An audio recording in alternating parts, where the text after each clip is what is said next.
functionality in the face of unanticipated environmental change by either modifying an existing behavior, which would be robust behavior, or creating a new behavior from scratch, which would be resilient behavior. So again, this is just one example of how embodied thinking, where we take sensor motor coordination ideas into account and use that to ground more complex, possibly cognitive processes like resiliency. And so I'm sure, as Rolf has mentioned several times, there are a lot more examples of that kind of embodied thinking in the book that we co-authored, How the Body Shapes the Way We Think. So I think with that, I'll stop and take any questions. Thank you. Okay. Thanks very much, Josh, for an exciting and engaging lecture. And I'm sure there are many questions from the global virtual lecture hall. So,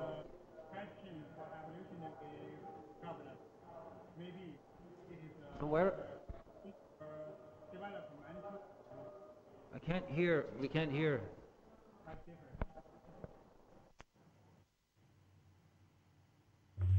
So, do we have a question from? Yeah. Question for me. Is it a question for developmental robots, or it is a question for evolutionary robots? I can't. I'm not sure.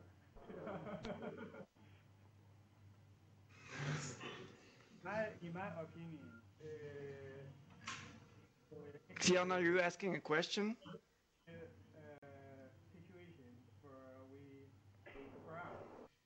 us to investigate the developmental robot. Xian, I'm sorry, but we cannot understand you. Can you please move close to the microphone?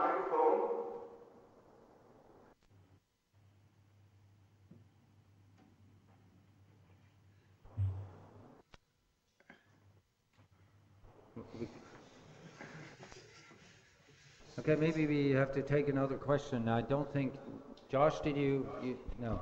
Okay, let's take another. Unfortunately, I wasn't able to hear the question. Right, me neither. So, can we take another question? Yeah, go. Hello. Yes, I can hear you. Yeah, Josh, good morning. Yeah, the robustness and the resilience is very important issue. So I'm just considering a situation that, for example, the environment changed and then it changed back again. For example, a child will maybe injured his leg, and then this recovered. He can recover from this injury, and then well, he can work like normally. But I think he should be able to learn from this recovery process, right? So the environment change and change back and change it again and change it back. So do you think in your it seems in your approach that these things will be reset again, and the genetic algorithm should be used to search from the very beginning?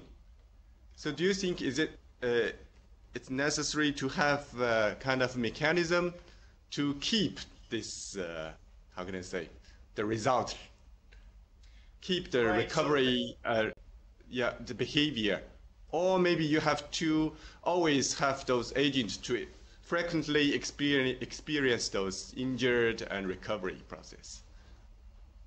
So that's a very good question. So in the work that I just showed you, there is no memory. So like in your example, if the environment changes and then changes back, the evolutionary algorithm has to figure out what's changed and then do the work of going back again, like you mentioned. So some of our current work is along the lines of exactly what you just asked, which is just adding in memory by setting aside self-models that were useful in the past. So if a self-model appeared in the past and was used to produce a behavior that was useful, you just set that self-model aside. And every time something changes, you may start with a random population of self-models or the evolved models that you have so far, and just take a copy of those saved models and throw them into the population. If that self-model from before is relevant for the new situation, you don't even have to do any evolution. You already have a self-model that explains the new sensor motor data. If it doesn't explain the situation, then it's simply evolved out of the population, but you still have a copy of it in reserve for the next time. So using that simple process, like you mentioned, if the robot becomes damaged in some way and finds a way to recover or reverse that damage, it will very quickly go back to its original gait without having to relearn how to walk in its intact state. But that's a very good question. Thank you. Oh, thank you very much. Okay, maybe one last quick question from the global lecture hall, and a quick question and a short answer.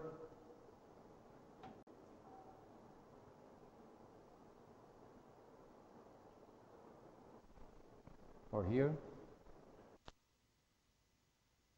Okay. You have one? Okay, we have one from Shanghai. Okay, Professor. Okay. I want to ask how you approach to judge the abnormal condition, such as its robot damaged by himself or the environmental problem. We have some condition change. We have some obstacle or something. How you judge this by your algorithm? Rolf, would you be able to repeat the question? I wasn't able to hear it. I did understand acoustically. Okay, I want to ask how you approach to judge the abnormal condition, like the robot was damaged or the environment condition changed.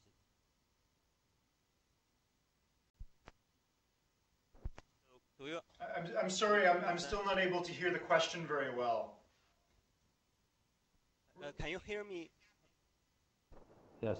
I can hear you just barely. If you could speak up a little bit, that would be great.